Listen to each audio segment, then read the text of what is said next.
哎呀，猫猫，哎呀，好久不见呀！好久不见，猫猫，你还是没长个呀？不准说话，我说别说。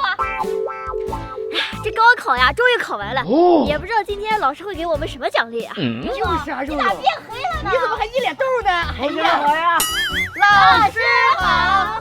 是这样的，你们不是高考考完了吗？老师决定啊，送你们礼物。啥礼物啊？老师，我们都迫不及待了。就是，哎呀，你们着急啥呀？这礼物啊，就是按照你们的高考成绩来给你们礼物啊，什么小汽车都是可以的啊。这小汽车呀，毫无疑问肯定是我的。老师，你看，我考了600分，能够上重点大学。不错，600分。油膏猫猫，你们呢？老师，我考了450分，比平常高一点点。老师啊，这怎么到最后高考都完了，还要按成绩领啊？你先说，你考多少分？不到1000分吧，也就299。行了，成绩呢我已经知道了，那我心里已经有数了啊。来，刘哥，这样劳斯莱斯就给你了，希望你以后啊飞黄腾达。我的吗，老师？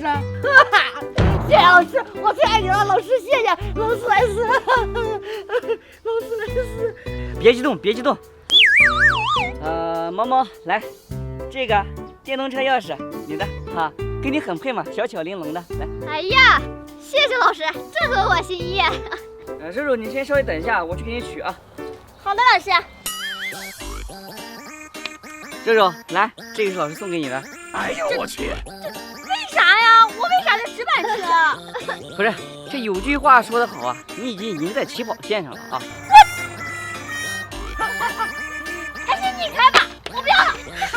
你别笑，劳斯莱斯就是好开。欢迎关注抖音，每天给你不一样的精彩。喜欢我们的视频就在下方点个赞呗。